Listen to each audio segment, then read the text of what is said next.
بعد ما نقرأ النصايح دي كويس جدا هنبدأ في الأسئلة.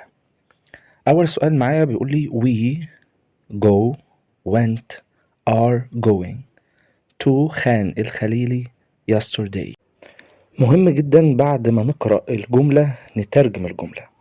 ليه؟ لأن هتظهر لي معنى الجملة، هيظهر لي الزمن بتاعي، هيظهر لي كل حاجة. هنا بيقول لي we نحن go نذهب went ذهبنا are going نذهب دلوقتي. يعني عندي نذهب وعندي ذهبنا وعندي نذهب دلوقتي. طب ايه الفرق ما بين go و are going؟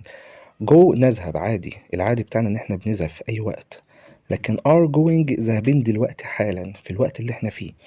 ده الفرق ما بين go و are going. نفس الفرق ما بين play و are playing. play بنلعب وخلاص في اي وقت، متعودين ان احنا نلعب، لكن are playing يعني بنلعب دلوقتي حالا.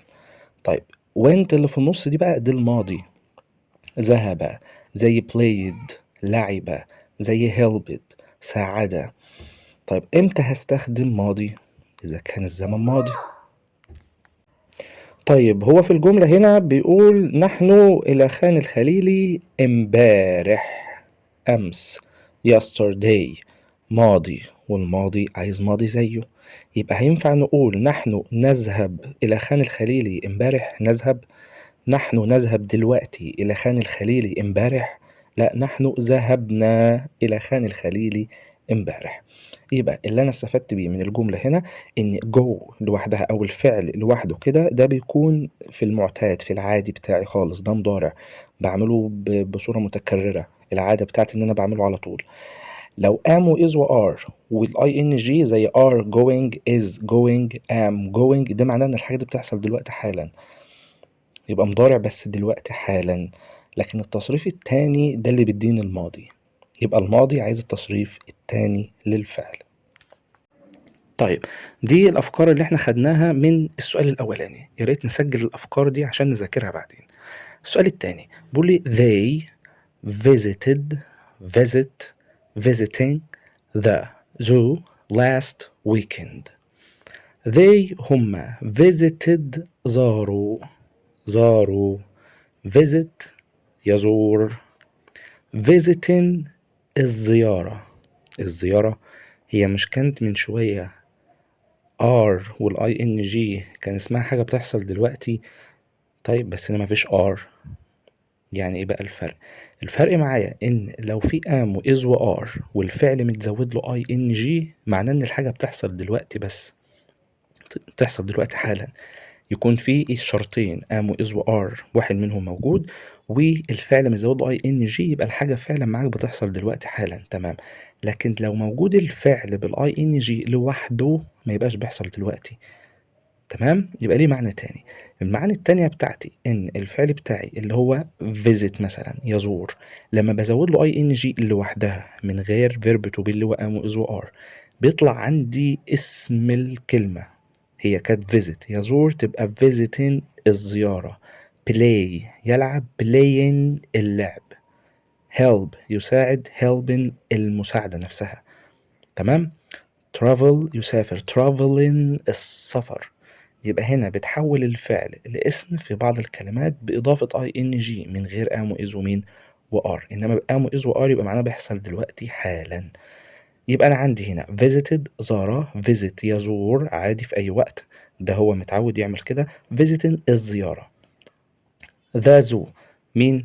حديقة الحيوان. last weekend يعني عطلة نهاية الأسبوع. last يعني اللي فاتت، السابق، يعني الزمن عندي هنا ماضي. عرفت من الترجمة مش من كلمات حافظها. ما نقولش بقى لو شفنا last لو شفنا كذا ولو شفنا كذا، معنى الكلام بتاعي last بقول لي اللي فات أصلا، فالمعنى بتاعي ماضي. طب احنا من شوية قلنا الماضي بياخد التصريف الكام؟ قلنا الماضي بياخد التصريف التاني للفعل، يبقى visited. السؤال التالت what did do does you do yesterday. هنا بيقول لي what ماذا، did و do و does لو جايين لازقين في أداة الاستفهام في الأول كده، لو لازقين فيه يبقى ملهمش معنى، مش هيكون لهم معنى. وهنا أفعال مساعدة هيساعدوني في إيه؟ هيساعدوني في تحديد زمن الجملة بس. يعني لو الزمن ماضي هستخدم did، لو الزمن مضارع هستخدم do و does، do مع الجمع و does مع المفرد. يبقى الفرق ما بين التلاتة في السؤال ملهمش معنى. يعني وأنا بترجم الجملة مش هقول what ماذا حاجة، لا هقول ماذا أنت على طول. هعدي do أو does أو did وأخش على you على طول، يبقى ماذا أنت. يبقى do و does و did ملهمش معنى في السؤال. did هتساعدني في السؤال الماضي، و do و does هيساعدوني في السؤال المضارع. تمام، بس do مع الجمع و does مع المفرد. تمام، نكمل الجملة. لو ماضي هستخدم did، لو مضارع هفرق ما بين do و does حسب المفرد ومين والجمع، لكن did ما بتفرقش ما بين مفرد وجمع، بتاخد كله. طيب هنا في الآخر بيقول yesterday يعني أمس، امبارح. ماضي يبقى عايز فعل مساعد بتاع الماضي، والفعل المساعد بتاع الماضي هو did. في الأسئلة اللي جاية هيظهر أفعال مساعدة تانية وهنفهم إن شاء الله الفرق ما بينهم وهيكون سهلة جدا. السؤال الرابع بيقول لي I were am was. were يعني كان، و am يعني أكون، was يعني كان برضو. يبقى أنا عندي في ماضي وفي مضارع. at whom في المنزل. last weekend أنا في المنزل العطلة نهاية الأسبوع اللي فاتت يبقى ماضي، فطبيعي تلقائي ماضي، فأنا هشيل المضارع، يبقى هنشيل am من الإيه، من الكلام بتاعي. يفضل عندي were was. دي كان ودي كان، فأنت عايز تقول أنا كنت يبقى ما تيجي نقول كنت هنستخدم لا إما was لا إما were. أنا كنت في البيت الأجازة اللي فاتت أو الأسبوع اللي فات أو عطلة نهاية الأسبوع اللي فات، يبقى ماضي. طيب الفرق ما بين was وما بين were. was بتيجي مع I والمفرد، were بيجي مع الباقي. يبقى was بتيجي مع I والمفرد اللي هو أنا والمفرد. were بتيجي مع الباقي بقى you و they والأولاد والبنات والقطط وأي حاجة بقى جمع مش هتفرق معايا. تمام، يبقى was مع I والمفرد، were مع الباقي. طيب أنت هنا مين اللي موجود عندك؟ أنا اللي هو I. بما إن I يبقى تاخد was، يبقى I was at home last weekend. أنا كنت في البيت عطلة نهاية الأسبوع إيه اللي فاتت. تمام. رقم 5 بيقول لي I buys يشتري، bought اشتريت، is buying بشتري دلوقتي حالا. قلنا لو في am و is و are والفعل مزود له ing معناه إن الحاجة دي بتحصل دلوقتي حالا، يبقى أنا بشتري دلوقتي حالا. a new mobile تليفون جديد. طيب أنا بشتري ولا اشتريت ولا بشتري دلوقتي حالا تليفون جديد؟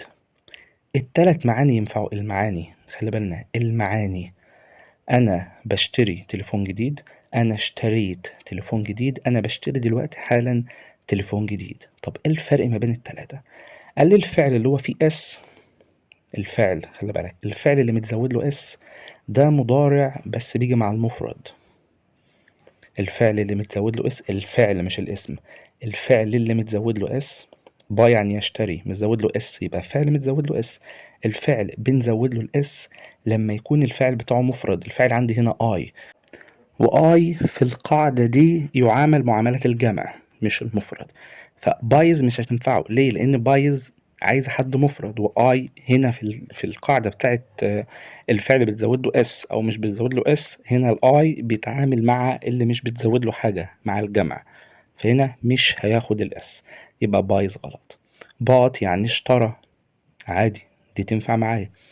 is buying عندي is ما بيجيش مع I، اللي بيجي مع I هو am، فدي برضو مش هتنفعني، فعشان كده هستخدم bought.